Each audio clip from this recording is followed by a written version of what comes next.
So, good morning, class. Well, how are you today? Well, that's wonderful to hear. Let's start by setting up your tables and chairs in a classroom. For our upcoming lesson, make sure your chairs and tables are arranged properly.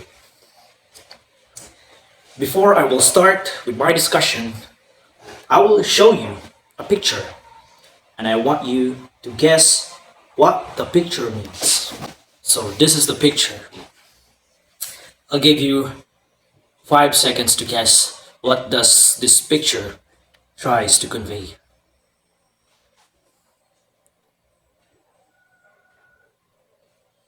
So Arbel, I think you have an idea? Yes, very good. This picture is it's culture. It's about culture. Since my topic will delve into cultural awareness about across the world. So with that idea, what do you think will be our topic for today's discussion? Yes, Julie May, I think you have an idea. You raise your hand. Yes. So our topic for today is all about receptive vocabulary. So here I will project my visual aids through using technology. So I'll be using technology, and I hope you can all visually see this. I have two monitors and laptops just to show you here. So in this first slide, I'll ask you, what do you think is receptive vocabulary? What comes to your mind when you hear the word receptive vocabulary? Yes, Miss Rulin, I think you have an idea. Yes, very good. When we say receptive vocabulary, it is the ability to understand words and language. It is referring to the collection of words that is understood by an individual. It refers to all the words that can be understood by a person, including spoken, written, or any symbols, signing of words. So it just simply means that receptive vocabulary is where you are trying to understand. You're trying to comprehend what exactly is the meaning of that story that you read, or what does that picture or visual aids trying to signify. What does it mean? What does it say? So that's how receptive vocabulary works.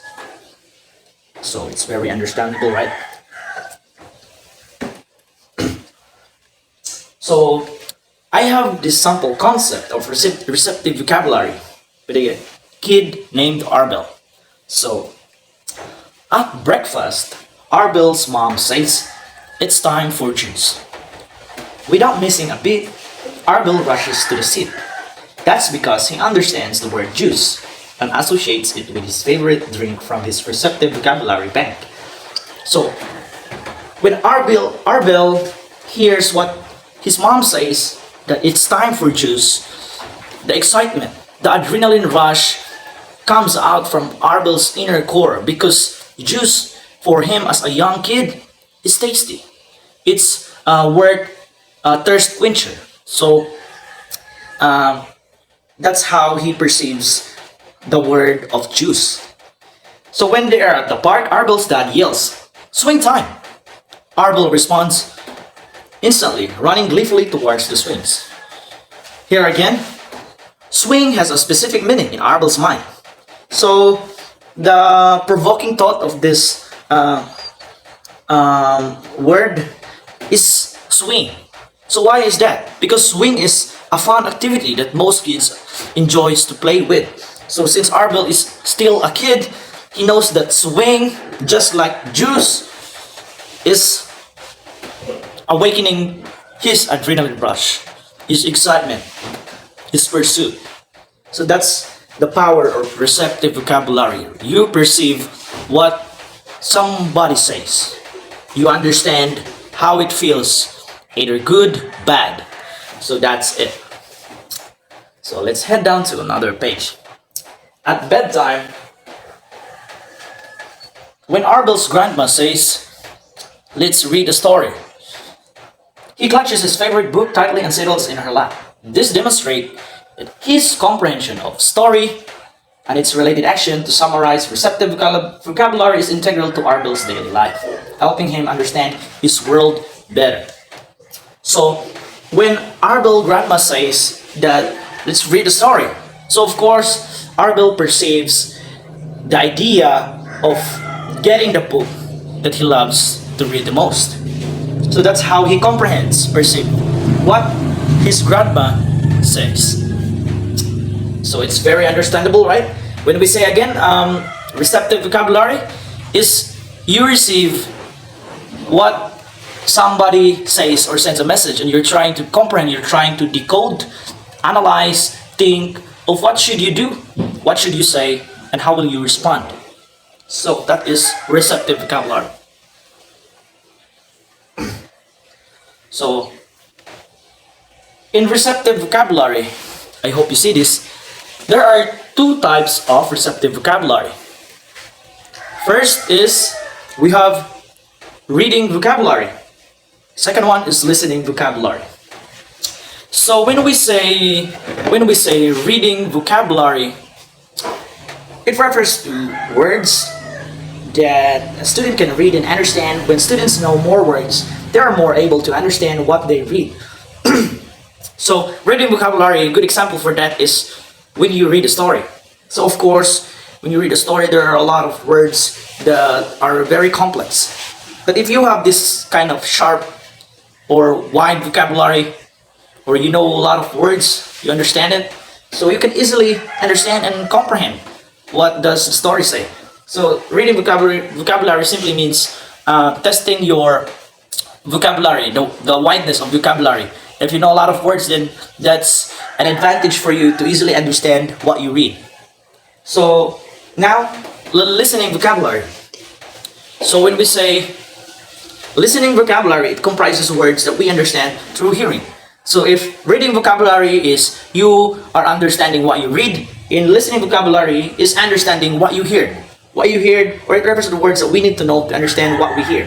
So di ba, lahi ang hearing o listening. Because hearing, you just hear it, but you don't comprehend, you don't analyze, you don't apply critical thinking. But here in listening, you hear, but you respond with what you've learned, with what's your understanding about it. So you hear and you understand. So on reading, you read and you understand. Here, you listening vocabulary, you hear and understand.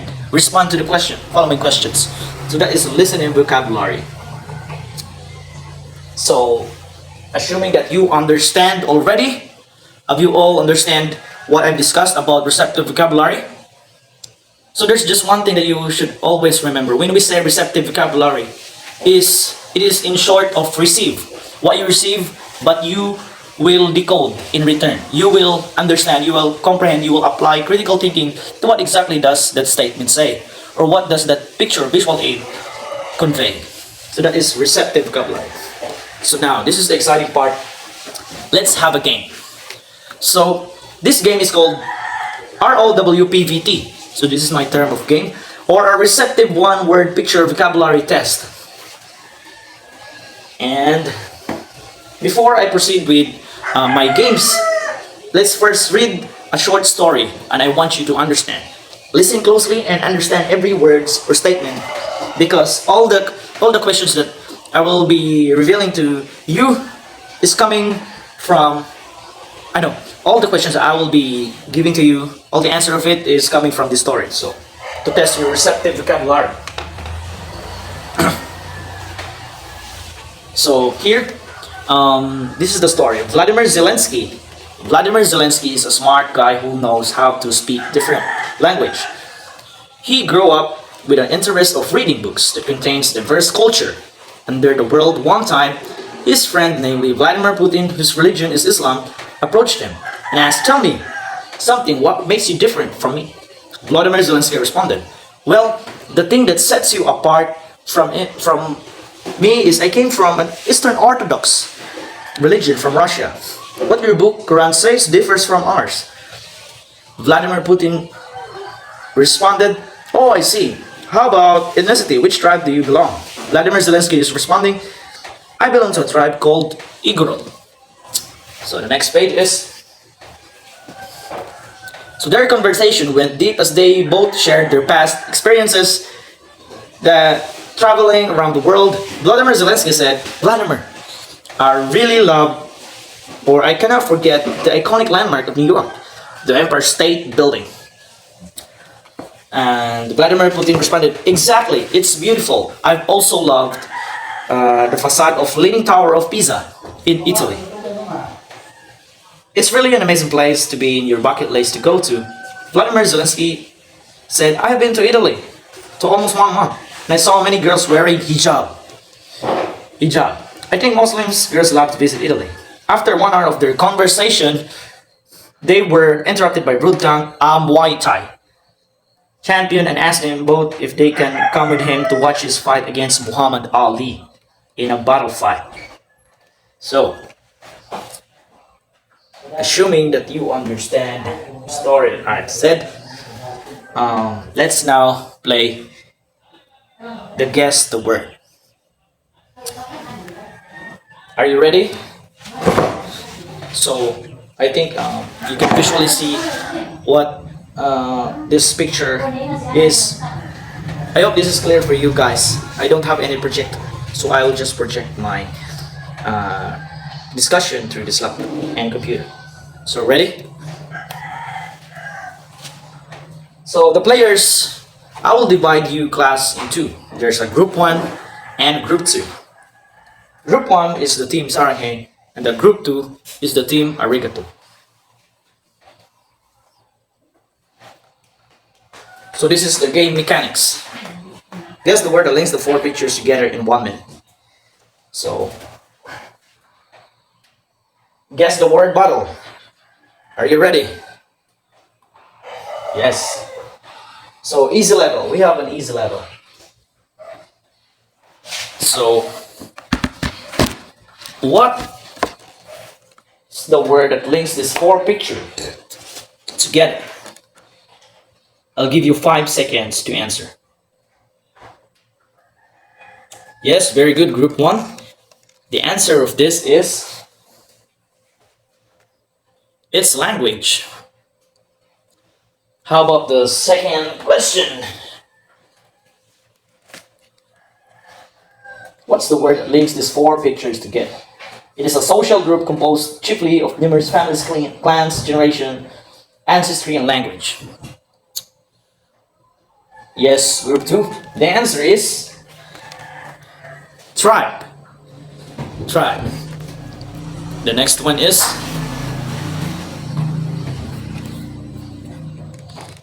it includes language, ideas, beliefs, costumes, codes, institution, tools, works of art, rituals, or among other elements.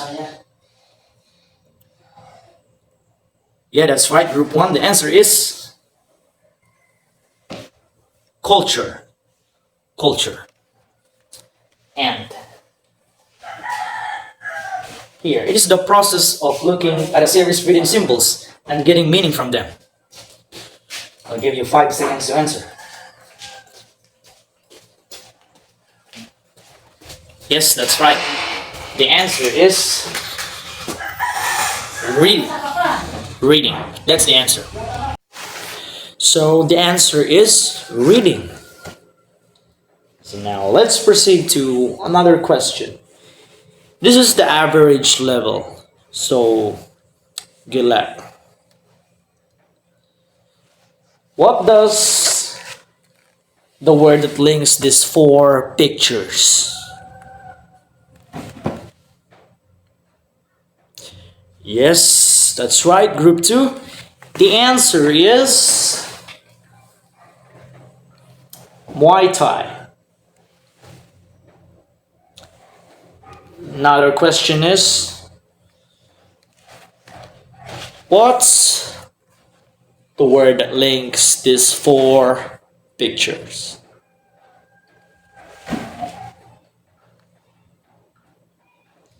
Yes, that's right. The answer is Islam. And now, what's the word that links these four pictures? Yes, that's right. The answer is the Leaning Tower of Pisa. So the last question is the difficult level.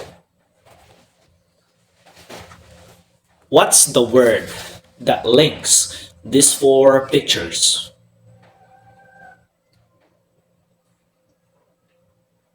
Yes, very good. The answer is the Empire State Building.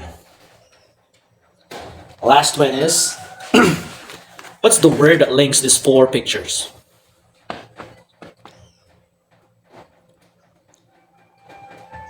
Yes, that's right. The answer is hijab. So this is the score. This is the final score that we got from group 1. They got 5 points, and group 2 they got 3 points. So not bad for group 2, and congratulations for group 1 for actively participating in our game. So what you just witnessed in my games is it assesses your receptive vocabulary. If you really listen from the story that I've let you show earlier that I've read, you can easily respond to guessing the images I've shown. You can easily understand it, what exactly it says, because all the answers are coming from the story that I've shown. So that's all for today, and I hope you learned a lot, class. Thank you, and goodbye.